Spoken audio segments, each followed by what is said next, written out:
TV7 Israel News is made possible thanks to your generous donations. Shalom and good evening. I'm Mayan Hessen, and this is TV7 Israel News broadcast to you from Jerusalem. In today's top stories, Jerusalem pledges to ratchet up military pressure against Hamas until the 100 hostages held in the Gaza Strip are released from captivity. U.S. President-elect Donald Trump reiterates his pledge to rain hell upon the Middle East unless the hostages are released before he takes office. The Jihadist HTS, which seized control of Damascus, imposed Islamic Jizya taxes upon Christians in Syria. Israel will not cease until the terrorists responsible for the deadly terror attack that claimed the lives of 3 Israelis and wounded 6 others are caught and persecuted. During a visit to the scene of the attack near the looming community in northern Samaria, Israeli Defense Minister Israel Katz pledged that Jerusalem will not tolerate Palestinian terrorism. The despicable murderous attack that occurred here yesterday is an act of war in every sense of the word and will be responded to accordingly. I have instructed the IDF to reinforce forces in Judea and Samaria. We will act forcefully against the perpetrators and their senders, and also against those who provide them with shelter. Extensive counterterrorism activities will be carried out in the communities and areas from which the terrorists came, and enforcement will be increased on traffic routes. We will not tolerate Palestinian terrorism. Jewish blood will not be spilled in vain.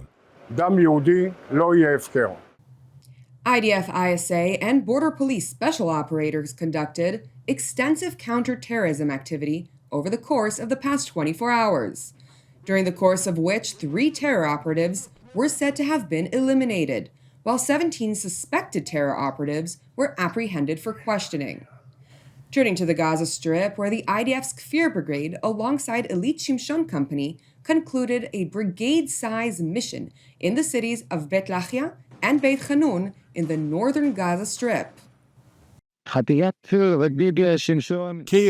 Brigade and Shimshon Company concluded the mission in Beit Lahia and western Beit Hanun. During our mission, the company eliminated many enemies in face-to-face combat above and underground and destroyed terror infrastructure. Meanwhile, in the southern part of the devastated enclave, IDF Chief of General Staff Lieutenant General Herzi Halevi visited commanders of the 162nd Division. He stressed the vital importance of unyieldingly applying pressure on the murderous Islamist terror group Hamas. I want you to know that I am looking at the situation that Hamas is in. They see, every single day, what you are doing to them, and they understand that this is becoming unbearable. And I'm telling you, we won't stop. We will bring them to the point where they understand that they must return all the hostages. Otherwise, the highly professional work you are doing will continue and continue, taking more prisoners and killing more operatives. And I know you are doing everything possible to minimize casualties on our side. Meanwhile, the backdrop of ongoing negotiations in the Qatari capital of Doha, U.S. President-elect Donald Trump, from his residence in Mar-a-Lago in Florida, reiterated his threat to the Islamist terror actors in the Middle East, stressing that unless the hostages are released from Hamas captivity, all hell will break loose. If those hostages aren't back, I don't want to hurt your negotiation. If they're not back by the time I get into office, all hell will break out in the Middle East. And it will not be good for Hamas, and it will not be good, frankly, for anyone. All hell will break out. I don't have to say anymore, but that's what it is. And they should have given them back a long time. They should have never taken them. There should have never been the attack of October 7th. People forget that. Turning to Syria, where the leadership of the jihadist group Hayat Tahrir al-Sham, or HTS, which seized control of Damascus, is urging the United States to remove sanctions against Syria, hoping it will draw in foreign investments. The most important thing is to remove the restrictions so that countries and companies can start high-level investments, especially in heavy industry, energy, oil, and other things. The HTS-appointed trade minister continued by warning that unless Western-imposed sanctions are lifted, Syria may plunge into chaos. We worked on rearranging what is already available in the country by merging with the previously freed areas in Idlib and the north. This way of coordinating enabled us to provide good storage for a number of strategic materials that may be sufficient for a few months. If the sanctions remain for a long time, or if they are not frozen, I think that a catastrophe will hit the Syrian people. It is important to note that the new regime in Damascus, under HTS leader Abu Muhammad al-Julani, has already announced its intention to impose Islamic taxes upon Christians living in Syria, called Jizya. Failure or inability to pay the newly imposed taxes can be punishable by death. Moreover, the HTS-appointed education minister announced its new curriculum, as part of which students across Syria must regard Christians and Jews as inferior enemies of the Islam and must be treated in accordance with Sharia law.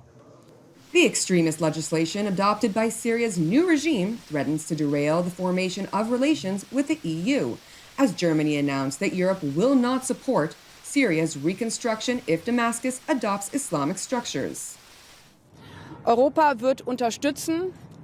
Europe is prepared to offer support, but Europe will not be a sponsor of new Islamist structures. This is not only in our own security interests, but it is also everything that I have heard time and again from the many people from Syria and Germany, but also from many Syrians here in the region, most recently in Turkey, and today here in Damascus. It is absolutely clear that they can only rebuild their country. That the people who have also come to us in Europe from Syria would only go back and rebuild if it is certain that not only their lives, but also the lives of their children and daughters are safe. There have been a number of positive signals in recent weeks. There have also been reports from time to time where people have wondered whether the positive signals were just litmus tests.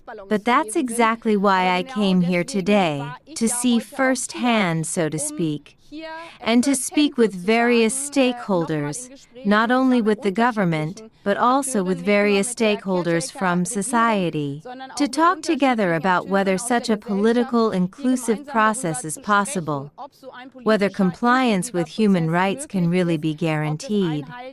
And the whole question of lifting sanctions is also linked to this. The jihadist ideology assumed by the new Damascus regime seemingly discriminates against a number of minorities in Syria, who've demanded assurance that the HTS will not impose its radical Islamist beliefs upon communities such as the Druze, who've also announced their intention to protect Christians living near their communities.